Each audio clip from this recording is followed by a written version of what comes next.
Coucou les amis du mystère, bienvenue sur les oracles d'Edelweiss. Notre histoire du jour est façonnée un peu à la manière des cailloux du petit Pousset. Des indices récoltés ça et là, ici et plus loin.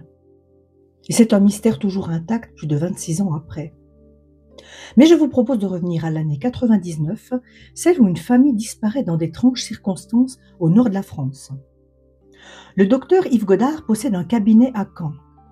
Il est marié, père de 2 enfants, âgés entre 4 et 6 ans au moment des faits. Ce que l'on sait, donc, c'est qu'il quitte Saint-Malo avec ses 2 enfants le 1er septembre 1999 sur un voilier qu'il a préalablement loué.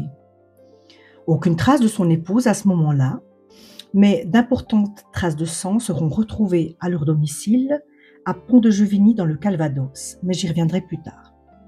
Lors de son embarquement à Saint-Malo, Yves Godard affirme qu'il part faire une mini-croisière côtière et qu'il sera de retour 5 jours plus tard. Seulement, l'homme et ses 2 enfants ne rentreront jamais. Plusieurs témoins apprendront les avoir croisés à Bréec, mais ils semblent s'être évaporés dans les airs. Le 5 septembre, un canot pneumatique appartenant au voilier loué est retrouvé à la dérive par un chalutier. À l'intérieur, on y découvre un blouson et un chéquier au nom, vous l'avez deviné, du médecin Yves Godard. Une enquête pour disparition inquiétante est alors ouverte. Les inspecteurs soupçonnent un drame familial, quelque chose dans ce goût-là.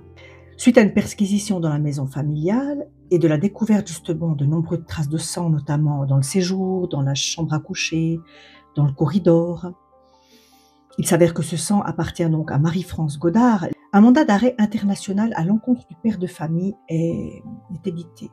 Puis seront repêchés plusieurs éléments du voilier, laissant croire à un naufrage, un gilet et un radeau de sauvetage.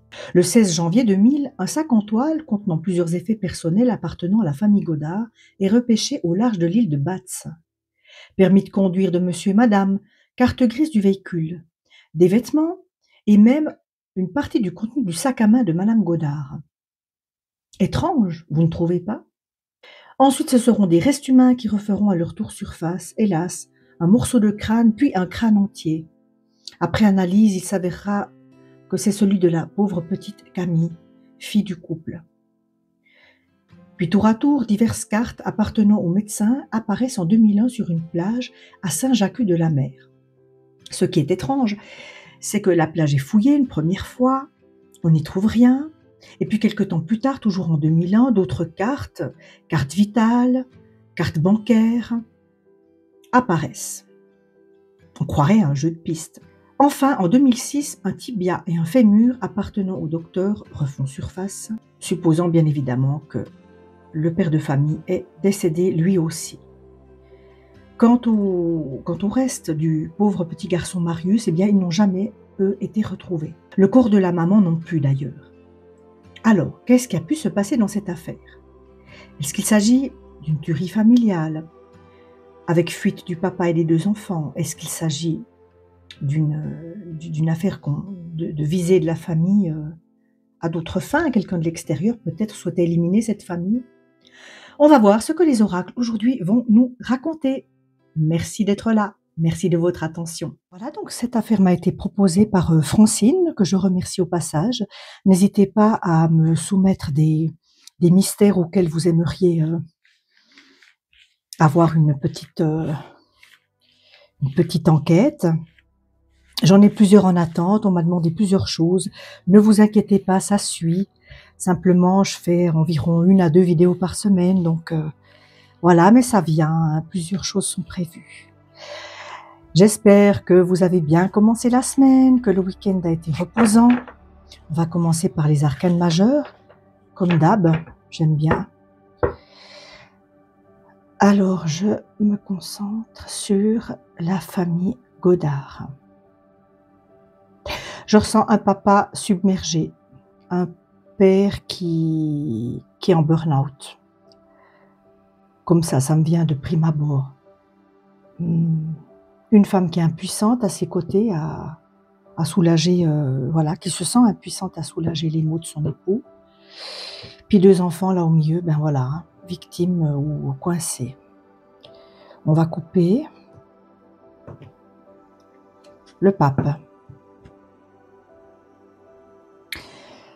Le pape, une part spirituelle, une part d'inconnu, le lien entre le terrestre et l'au-delà, une connaissance aussi, une grande connaissance des choses cachées. Bon, voilà, pour l'instant, ça m'en dit pas plus. On va voir ce qui peut ressortir. Yves Godard. Marius. J'ai plus le nom de la petite maintenant. Les enfants. Je les vois. Je les visualise, les enfants Godard. Alors, qu'est-ce qu'on a? La roue de fortune. Un revers du destin, quelque chose qui tourne brusque, qui vire brusquement. Hein. C'est pas étonnant. On pouvait s'y attendre dans cette histoire. Un événement déclencheur. Hein. Ça peut être aussi un événement déclencheur dans une routine, dans un couple, dans une famille. Allons. Tu vas m'en sortir une. Allez. Ah, voilà, ben je les ai les deux. Ouais, bon, écoutez, voilà ce qui vient. La maison Dieu et la mort. La maison Dieu, après un coup du sort, quelque chose qui arrive d'un seul coup, on a une situation qui fait tout basculer dans une maison, qui retourne la maison, voilà. J'ai combien? 2 personnages. Ça peut me symboliser le couple. Et puis, ben, ça conduit à la mort. Ça conduit à la mort. Je remets une ligne. Alors, un pendu, la force et le soleil. Tiens. Bon, ok. Par le pendu, on a une situation qui était latente depuis un moment, je pense, qui stagnait, qui était déjà présente. Voilà, c'est pas tout d'un coup tout s'est renversé comme ça. Non, il y avait un sentiment aussi de la part de cette personne que ça stagne, que ça n'avance pas, que voilà. Par la force, on peut m'indiquer un conflit entre 2 personnes, hein, un maintien par la force, une maîtrise par la force. Avec le soleil, on a donc un enfant, on a la lumière, hein. On a la lumière qui se fait sur une situation, peut-être. On reparle en ce moment de l'affaire Godard. On reparle de cette affaire. Alors, je ne sais pas où en est l'enquête. Si vous le savez, dites-moi dans les commentaires. On a un enfant qui... Écoutez, on a un enfant sur le cheval, un seul enfant. Moi, je me demande si l'enfant qui a jamais été retrouvé serait pas quelque part vivant avec ça. Hein. Ça pourrait nous indiquer ça, hein.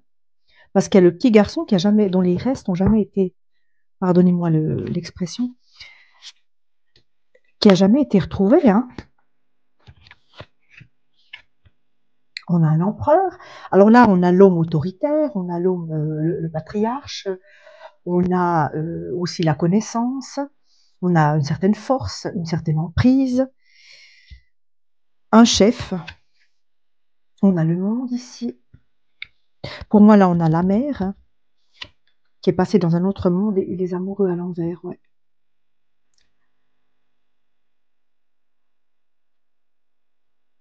Problème évidemment dans le couple, problème d'entente dans le couple.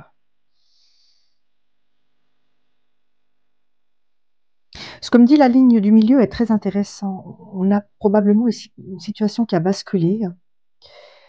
On a ici une lutte entre 2 personnes. Il y a la force qui rentre en jeu. Et là, pour moi, c'est la mère qui est décédée, qui est passée dans l'autre monde, hein, qui est passée dans l'autre monde, bien qu'elle soit à l'endroit. Bon, écoutez, on va voir tout ça, hein. Ouais. On va commencer avec le Béline revisité.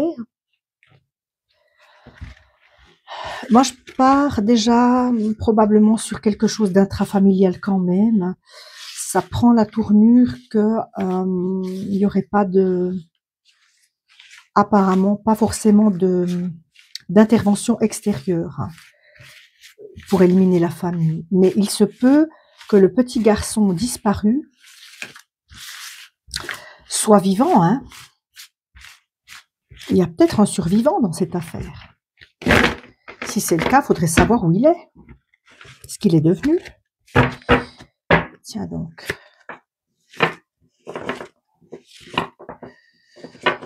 La famille Godard, 1999. Sur la mer, le bateau, le bateau. Alors, on va déjà voir ce qui s'est passé à cette époque dans cette famille.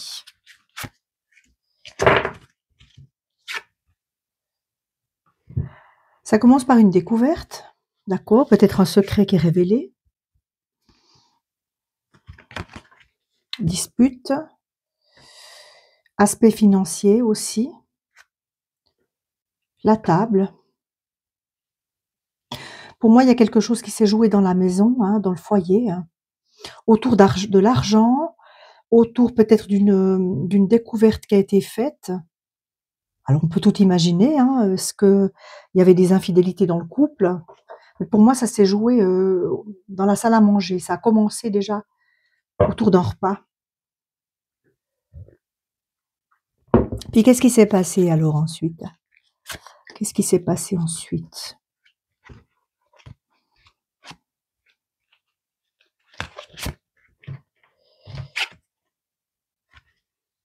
Les ennemis, l'élévation, beaucoup de cartes à l'envers, la stérilité, la fatalité. Ok, d'accord.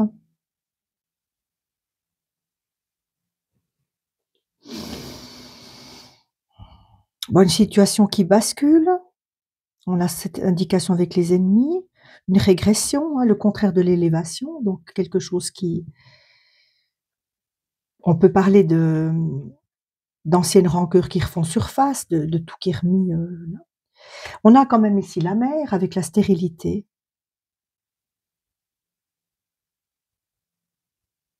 En partant, ce qui me vient, c'est qu'en partant en mer avec seulement ces deux enfants, j'ai le sentiment que Monsieur Godard ne savait pas trop ce qu'il allait faire. C'était comme une échappatoire sur le moment. Il n'avait pas... Si son but c'était de disparaître avec sa famille, voire de mourir avec ses enfants, c'était pas très clair. Il est un peu parti, si vous voulez, comme désespéré, je sais pas quoi faire, on prend le large et puis on verra bien ce qui se passe. Mais on a ici la fatalité quand même. Ce serait intéressant de savoir qu'est-ce qui s'est passé en fait pendant ce voyage. Lors de cette croisière, on les a vus. Une vendeuse de gaufres a reconnu le père avec les enfants, donc ils ont fait des petites escales sur les 5 jours où on les a vus. Hein. Je crois même qu'ils ont dormi dans un hôtel. Une trahison. La campagne, la santé, ouais. Ouais, alors évidemment. Ouais. Ça a bien fini dans l'eau, tout ça. Alors,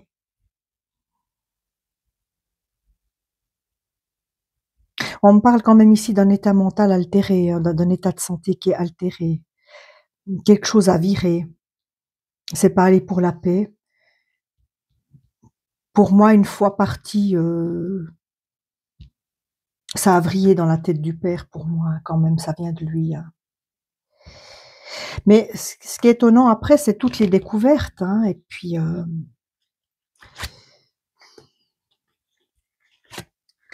ça vaudra peut-être la peine de questionner le pendule tout à l'heure là-dessus. Pourquoi on découvre les cartes, les documents qui apparaissent comme ça, comme semés par une main invisible sur la plage.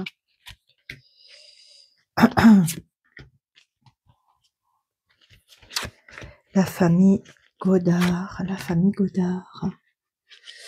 Avec la découverte, on a l'amour. Il y a quelque chose en lien avec avec le couple ici, hein. Il y avait une liaison. Pour moi, il y avait une nouvelle liaison, hein, de la part de la femme ou de l'homme. Je pense la femme, je sais pas, hein, je veux pas non plus affirmer des choses que je ne connais pas, mais il y avait la naissance d'un nouvel amour. Et c'est ce qui les a divisés. Avec le feu, l'agressivité, voyez, la nouvelle. On apprend quelque chose, hein, on apprend quelque chose qui retourne le couple. Est-ce que madame avait l'intention de partir? Il n'y a pas que des histoires d'argent, hein, dans cette affaire, il y a aussi des histoires de couple. Un accident, les présents. Mmh.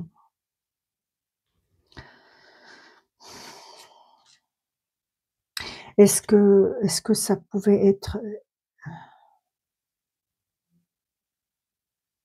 est-ce que ça pourrait être accidentel? Est-ce qu'il y a eu acte sur son épouse, mais que c'était pas voulu, on pousse violemment quelqu'un, elle atterrit sous le coin de la table, ça provoque des traces de sang, mais c'était pas forcément intentionnel de donner la mort. Il y avait quelque chose, qui couvait, qui était pas bon, moi je me demande si, ce médecin n'avait pas une maladie mentale, hein. Quelque chose qui avait jamais peut-être été soigné ou diagnostiqué, hein. Mais je pense que dans sa tête, il était pas tout à fait, en tout cas, la maladie ressort, hein. L'état de santé, dégradé ressort, hein. On a les passions et les ennemis. Un ennemi, ça peut être un concurrent, ça peut être un amant, voilà quoi. L'étoile de l'homme, l'élévation.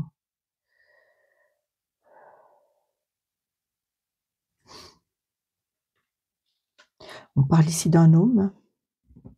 Il peut s'agir du docteur Godard, hein. La famille, la stérilité. Ça n'avance plus.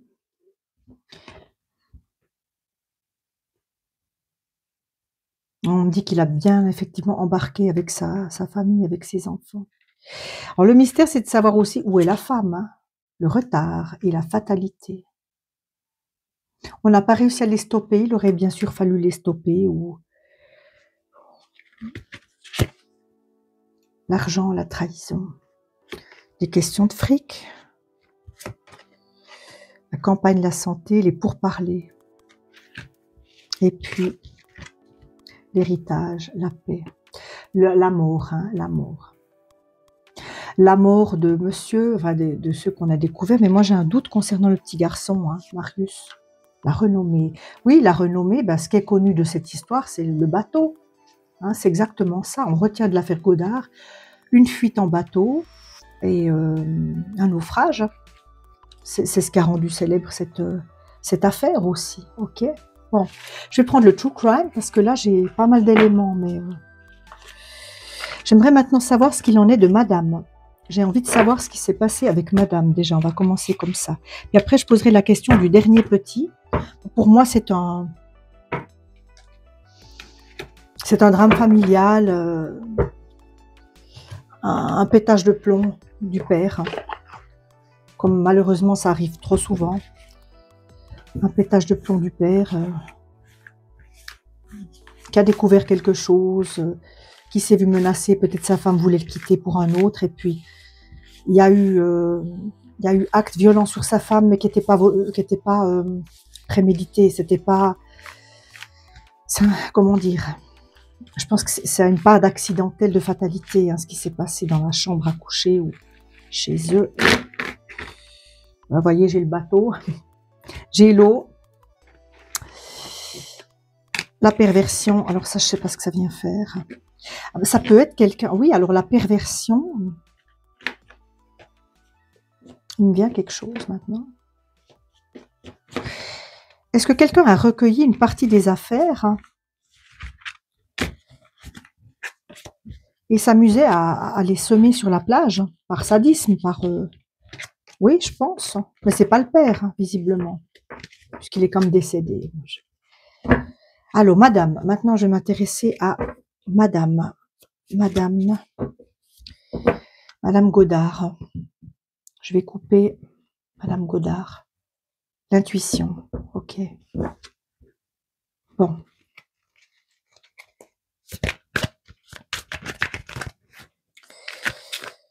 Comment c'est? Marie-Paul, Marie-France, je sais plus. Madame Godard. Madame Godard, 1999. Complicité, tiens. Complicité. Partenaire dans le crime. Ok. Bizarre, ça, hein. Faut comme dire qu'on l'a jamais retrouvée, Madame Godard, hein. Alors, est-ce qu'elle serait quand même vivante?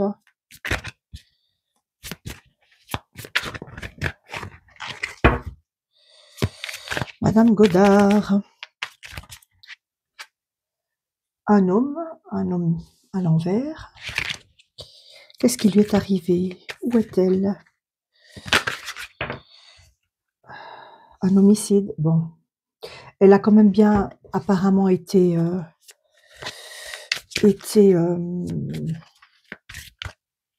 dévivantée, j'aime bien dire ça. Cachée quelque part, oui, ben oui, puisqu'on l'a jamais retrouvé son corps, d'accord. Mais une histoire de complicité, alors je vois pas dans quel sens, hein. Je vois pas... Hop là, qu'est-ce qui s'est retourné là? Attendez, là. J'en ai plusieurs là qui se retournent. Par un homme qui a eu des regrets par la suite, évidemment. Bon, moi, je pense qu'il s'agit de monsieur. Des cadeaux à l'envers, on avait les présents aussi avant, hein. Peut-être des affaires d'argent, un dating, un rendez-vous. Peut-être un rendez-vous avec la mort, je sais pas. Est-ce que monsieur Godard allait rejoindre quelqu'un sur ces îles?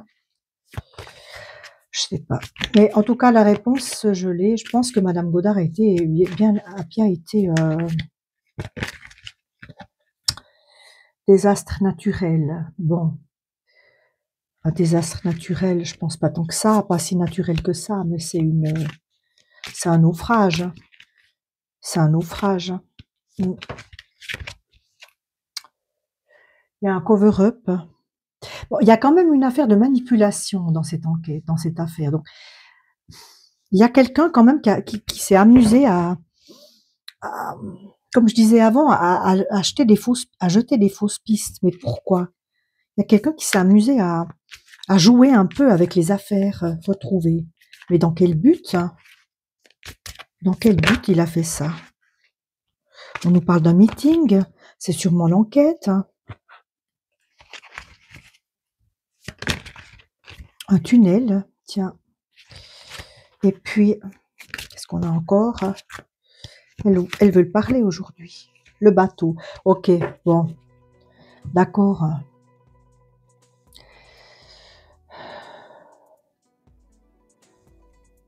C'est un petit peu comme si il y avait quelqu'un qui s'amusait à brouiller les pistes, effectivement, ou avec une autre personne, qu'ils étaient plusieurs, à brouiller les pistes après coup, hein. Mais dans quel but? Je sais pas. Un homme à l'envers, c'est monsieur. Des présents inversés, un meeting, on a l'enquête. Par l'homicide, puisqu'il s'agissait d'un tirage sur son épouse, moi je pense qu'elle a bien été, dévivantée par ce monsieur, donc par son mari. Dating. Avait-elle rendez-vous avec un amant? Et pour moi, elle voyait quelqu'un. Moi, sa femme, c'est possible qu'elle avait une relation cachée, sa femme, qu'elle voyait quelqu'un. Avec le tunnel, on a quelque chose de souterrain. On a comme cette impression de choses cachées, forcément, hein, de choses qui se passent sous les apparences. Sous l'apparence d'un couple bien important, ben voilà, c'était pas le cas. Pour moi, il y avait comme tromperie ou intention de tromper, ou peut-être intention de partir avec un autre homme. C'était un couple qui était encore jeune, hein, les Godard. Hayden, ben oui, on a caché son corps quelque part, mais ça, seul monsieur le sait, hein. Pour moi, là, il y a le naufrage, c'est symbolisé par tout ça. Pour moi, ça parle d'un naufrage et il y a le bateau. Le bateau, ouais. Donc c'est bien dans la mer, selon moi, que tout s'est joué. Donc il n'y a pas eu de... La famille n'aurait pas été... Le père et ses enfants n'auraient pas été séquestrés sur une île. Mais il y a des gens qui jouent à à faire croire à quelque chose. Je ne sais pas pourquoi. Il y a eu comme un jeu de piste, comme un cover-up, comme un...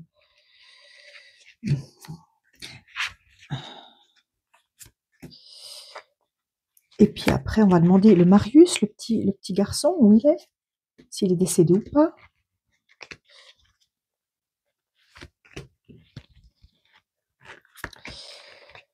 Ouais, c'est une affaire étrange. Ça part de quelque chose finalement malheureusement d'assez commun.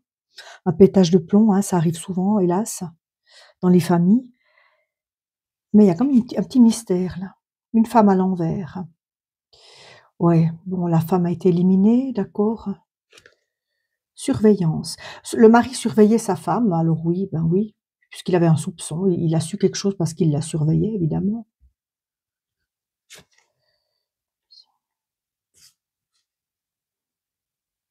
Absence, le corps manque.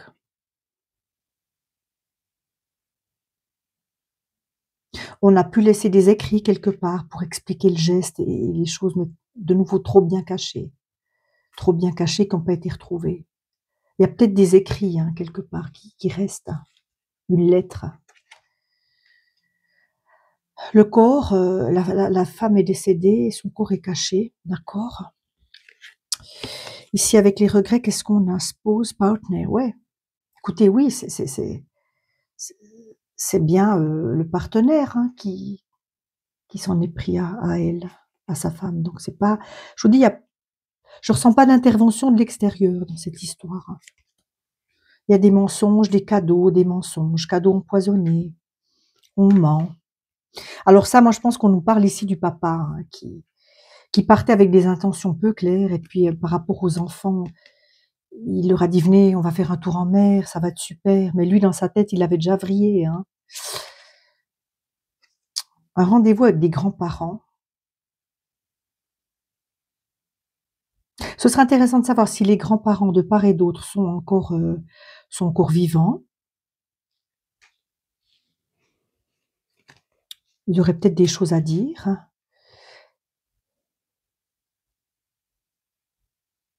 Quelque chose a pu dégénérer dans un hôtel, justement. La décision a pu être prise dans un hôtel, le naufrage, ouais, un élément déclencheur. Avec le cover-up, j'ai les montagnes. On nous parle d'un paysage escarpé. Alors, je connais pas trop les îles là-haut, hein, j'y suis jamais allée. On nous parle du jeu de piste, hein, on nous parle vraiment du jeu de piste. Si c'est escarpé, on peut nous dire que il y a peut-être encore d'autres indices dans les terres hein, qui pourraient être retrouvés, qui n'ont jamais été retrouvés. Est-ce que l'enfant est sur la terre ferme? Est-ce que l'enfant est sur la terre ferme? Mais qui aurait eu intérêt à prendre cet enfant? On a un rendez-vous autour de détritus, de décharge.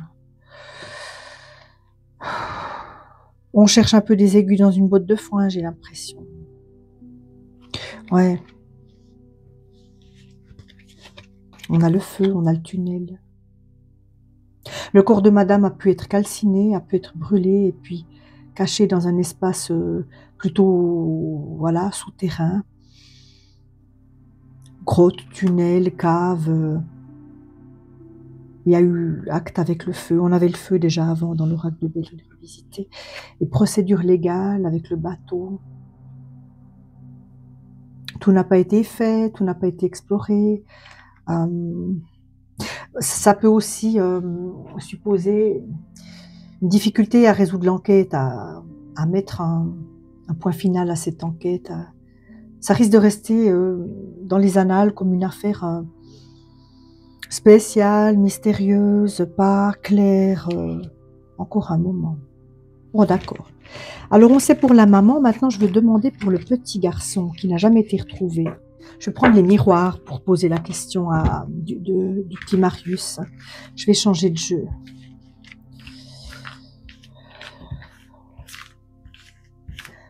Alors, Marius, 4 ans. Je crois qu'il avait 4 ans. Est-ce qu'il est décédé? Est-ce qu'il est vivant? Marius. On va mettre les autres ici. On va le mettre là. Marius. Marius. Évolution et chance. Moi, je me demande, il aurait grandi, il serait encore en vie, peut-être? Je me demande, hein. Je me demande vraiment. Là, je commence vraiment à me poser la question. Alors, la santé. Une bonne santé. Une santé qui est... Ouais, écoutez, pourquoi pas, finalement, hein? Est-ce que... Qu'est devenu Marius, le petit garçon? Qu'est-il devenu? Serait-il encore en vie, hein, quelque part, hein, recueilli par des personnes? Alors, j'ai la distance, donc un voyage sur un autre continent séparé par l'eau.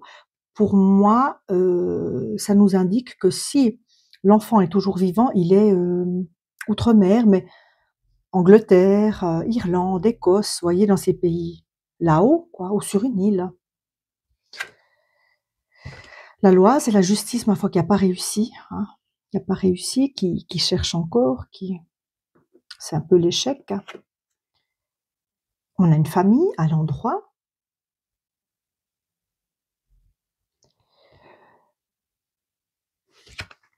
La chance et la fatalité. Tiens, c'est étonnant. Bon, c'est de nouveau en demi-teinte. Pour moi, avec cette carte à l'endroit, j'aurais tendance à dire que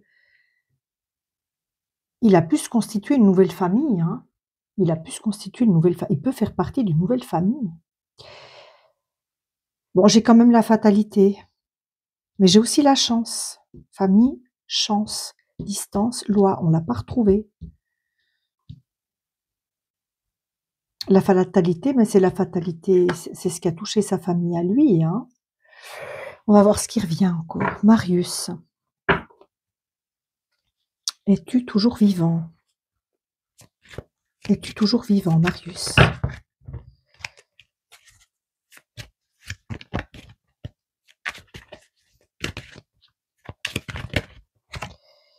Instabilité à l'envers. Aurait-il retrouvé une certaine stabilité? Marius. Un carrefour, un changement drastique dans la vie. Hein.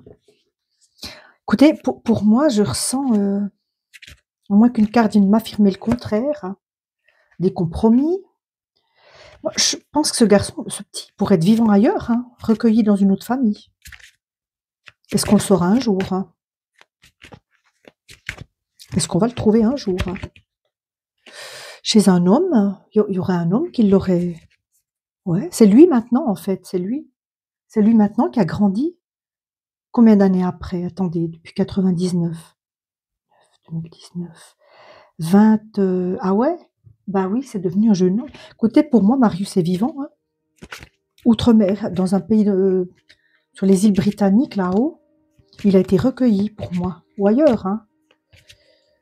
Pas en France, en tout cas. Le retour. Va-t-il un jour revenir? Je sais pas, mais ça augure quand même des cartes assez positives. Je sais pas quoi penser. Dites-moi, les changements. Oui, ben changement de cadre, changement de décor, changement de saison. Un bouclier inversé. Est-ce qu'on l'a enlevé? Est-ce qu'on l'a enlevé? Une ouverture. On pourrait découvrir quelque chose un jour ou l'autre hein, là-dessus. Est-ce qu'une ascension? Oui, oui. Pardon, accusation. Accusation. C'est étonnant. La clairvoyance. Bon. Voilà. Écoutez, je vais en rester là. Je vais peut-être encore faire une dernière chose, c'est demander à mon pendule si on peut m'indiquer si le petit Marius est toujours de ce monde. Est-ce que j'ai le droit de demander? Est-ce que j'ose demander?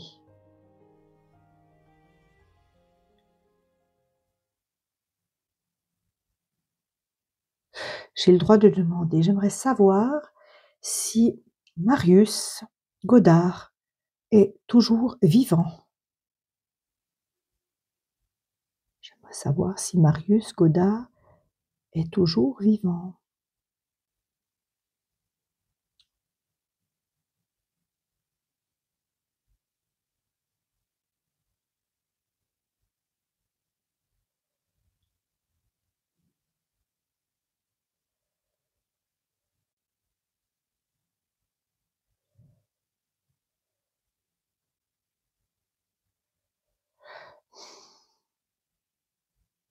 Un petit oui, un petit oui. Bon, voilà. Je vais prendre maintenant les heures miroirs. Pour moi, il vit quelque part, c'est devenu un homme.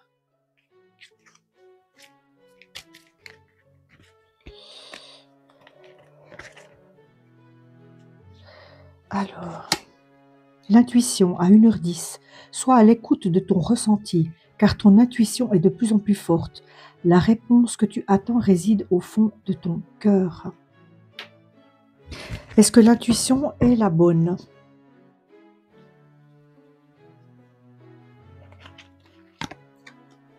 À 16h16, vide ton esprit. Regarde ta vie avec positivité, tu attires ce que tu penses. Choisis avec attention tes mots et tes actions afin de les renvoyer positivement à l'univers. Ouais.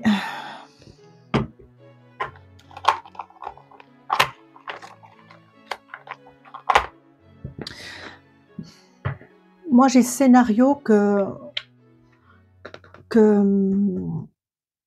Marius aurait été recueilli par des personnes qui ont récupéré des affaires et qui les ont semées un petit peu partout après coup.